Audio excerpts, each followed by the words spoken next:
For almost 80 years, no one had set foot in the place where Adolf Hitler spent his final days. Beneath layers of concrete, dirt and silence, the bunker lay sealed, a forgotten space frozen in time. Most people in Berlin walked above it without knowing what was buried below. In early 2024, a small team of scientists and historians received something no one had ever been granted before: official permission to go down there. The goal wasn't to chase myths or find treasure.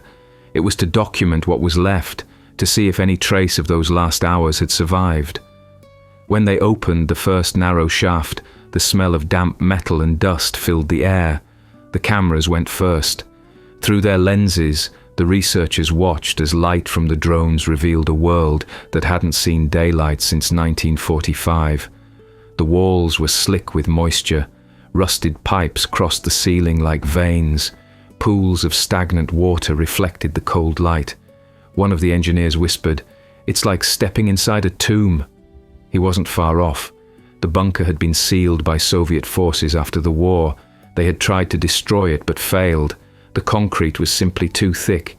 Instead, they buried it under rubble and built a new city over it. The idea was simple: erase the place from memory. No maps, no signs, just silence. Now, with protective suits and breathing gear, the researchers prepared to descend. They had only 15 minutes at a time inside. The air was heavy with mold, carbon dioxide, and old fuel fumes. Before entering, they practiced emergency drills. If a wall collapsed or oxygen levels dropped, they had less than 30 seconds to escape.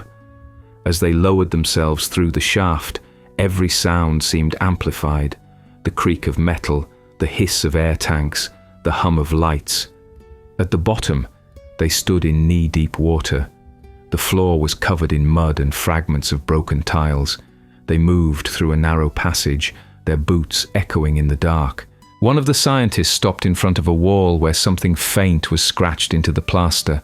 Under the beam of a flashlight, a single word appeared: Ende. The end. No one spoke for several seconds. Then the lead archaeologist said quietly, "We're standing where history ended and where the myth began." For years, people had debated what really happened here. Was Hitler's body burned completely? Did anyone escape? Were the Soviets hiding something? Now the answers might finally be within reach. But before they could uncover them, the team needed to understand what this place really was, how it was built, how it worked, and how a man once ruled Europe from inside these walls. The camera turned toward a sealed metal door at the end of the hall. Behind it, the deeper level of the bunker, the place where Hitler lived, made his last decisions, and died. The archaeologist's voice came again, almost as a whisper. "We open that door tomorrow." The screen faded to black. When Hitler entered the bunker in January 1945, Berlin was already falling apart. The streets above were filled with rubble, broken glass, and smoke. Electricity failed every few hours. Water pipes were shattered. The sound of artillery never stopped. For most people, the city had become a graveyard of concrete and ash. The bunker was meant to be temporary. Built under the Reich Chancellery, it had thick walls and air filters designed to survive direct bomb hits. Inside, there were 18 rooms connected by tight corridors, offices, bedrooms, a conference room, and a small kitchen. It was cold, damp, and smelled like diesel fuel. Everything inside was grey walls, grey furniture, grey light. On January 16th, Hitler went down those stairs for the last time. From that day on, he almost never saw daylight again. He lived underground while the city above him burned. Around him were secretaries, doctors, soldiers, and Eva Braun, the woman who had chosen to stay beside him until the end. Each day, the situation reports grew worse. Soviet troops were closing in from every side. Yet inside the bunker, orders kept coming. Hitler demanded counterattacks that were impossible. His generals argued, trying to explain that there were no more troops, no fuel, no hope. He shouted that they had betrayed him. On April 20th, his 56th birthday, he went outside one last time. In the ruined garden of the Chancellery, he handed medals to teenage members of the Hitler Youth. The photos from that moment show a man trembling, older than his age, staring into nothing. After that, he never returned to the surface. Down below, the mood shifted from tension to despair. The ventilation hummed day and night. The lights flickered. People whispered about suicide. Secretaries wrote notes that no one would ever read. Outside, Soviet tanks were less than a mile away. Hitler still gave orders. He told his staff that General Steiner would attack and save Berlin. When he learned that Steiner's troops didn't exist anymore, he exploded in rage. Witnesses said he shouted for nearly half an hour, accusing everyone of betrayal. Then he went silent and said the words that marked the end. "If the war is lost, I will not leave Berlin." From that day, the bunker became both command post and prison. Food was running out. The smell of gasoline and sweat filled the narrow rooms. In one corner, a record player played marches from the past. People slept in shifts, listening to bombs hit closer and closer above them. By late April, the ground above was shaking constantly. Dust fell from the ceiling with every explosion. The people inside knew the end was coming, but no one dared say it aloud. In a small notebook, one of the secretaries wrote a single line. "It's quiet here, too quiet for the end of the world." That silence, that strange, waiting silence, is what still seems to hang in those rooms today. By April 28, 1945, the bunker had become a world cut off from time. Outside, Berlin was collapsing. Inside, there was only the sound of air pumps and distant explosions.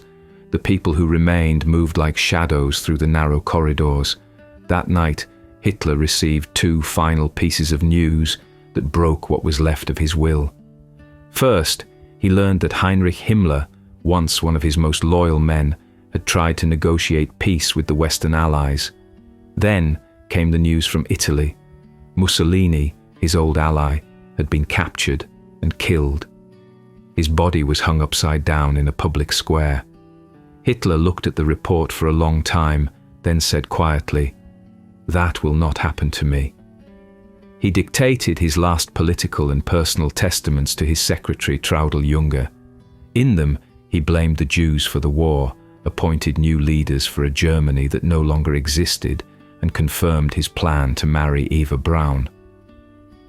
Early the next morning, the ceremony took place in one of the smaller rooms of the bunker.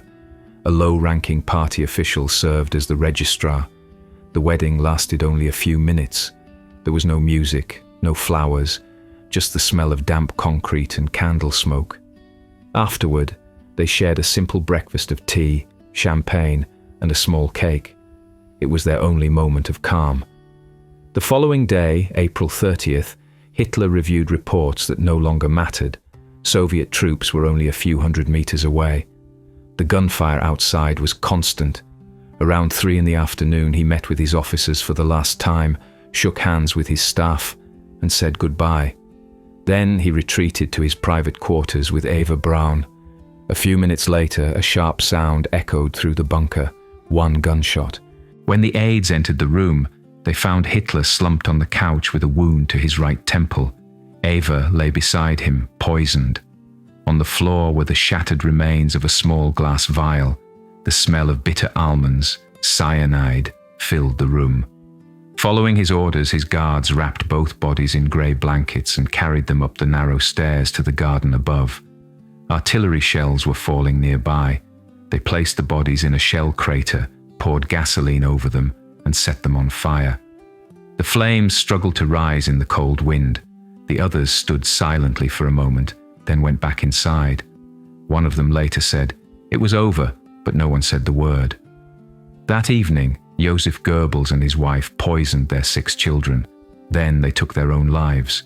The last defenders of the bunker followed one, by bullet, by poison, by fire.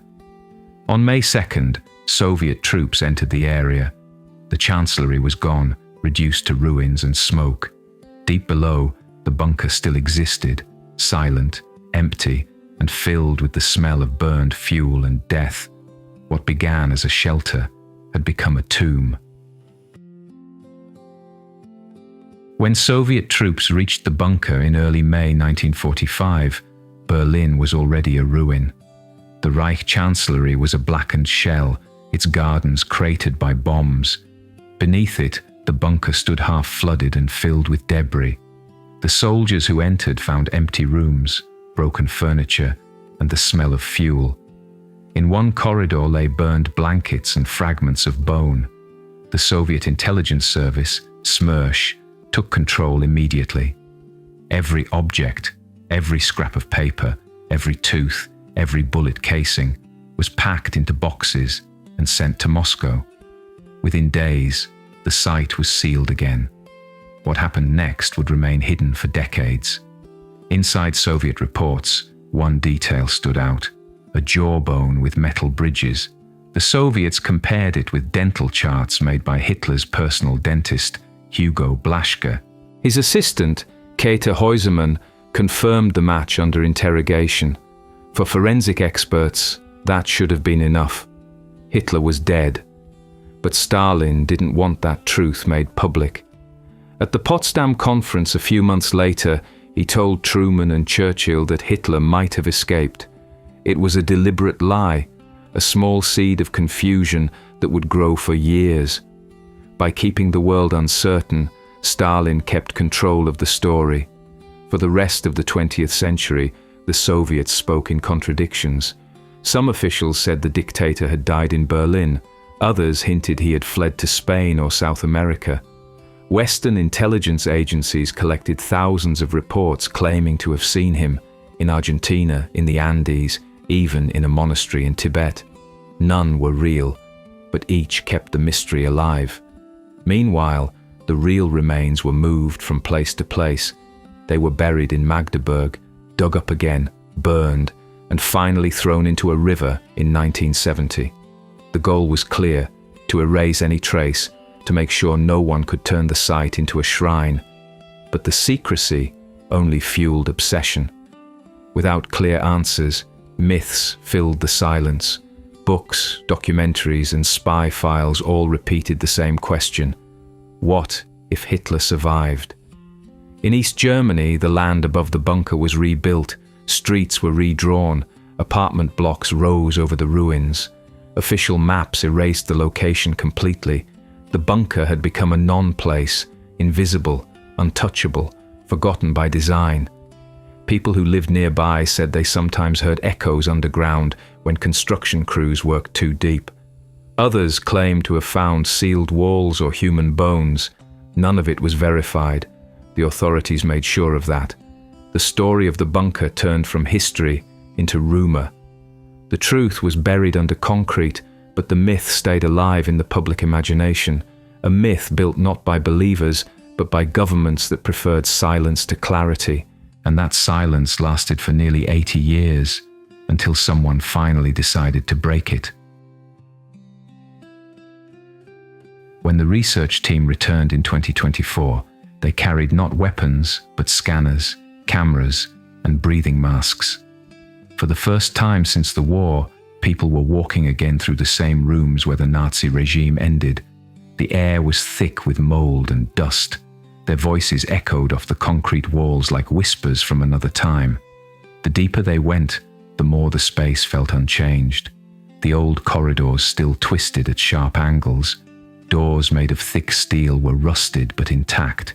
Water dripped from the ceiling into shallow puddles that reflected the beams of their flashlights. Every surface told a story: burn marks, bullet holes, and scratches made by hands that once waited for the end. In one corner, they found what had once been a command table. Papers had fused together from heat and moisture, but fragments of handwriting were still visible. A few lines showed red pencil markings on maps of Berlin, arrows, numbers, and circles where Hitler believed German troops still held their ground. It was like opening a frozen moment of denial. Nearby lay a metal drawer that had survived the collapse. Inside were charred pages, a melted pen, and a half-broken pair of glasses. The scientists handled them carefully, knowing that even a small fragment might add a detail to the story of those final days. But the most striking discovery came in a small sealed box. It was heavily corroded, filled with black dust. Inside, they found a jawbone with several teeth still in place. Laboratory analysis later confirmed what many already knew but had never seen proved firsthand. The dental work matched Hitler's X-rays exactly. That confirmation didn't shock historians. It ended a myth. The man who had brought Europe to ruin hadn't escaped to Argentina or a hidden base in the Alps. He had died here, in this cold and airless bunker, buried beneath the city he once ruled. Still, the researchers treated the site with quiet respect. They weren't there to celebrate or condemn, but to document. What they found wasn't just evidence of death. It was evidence of obsession, of a leader who built his own prison and refused to leave it.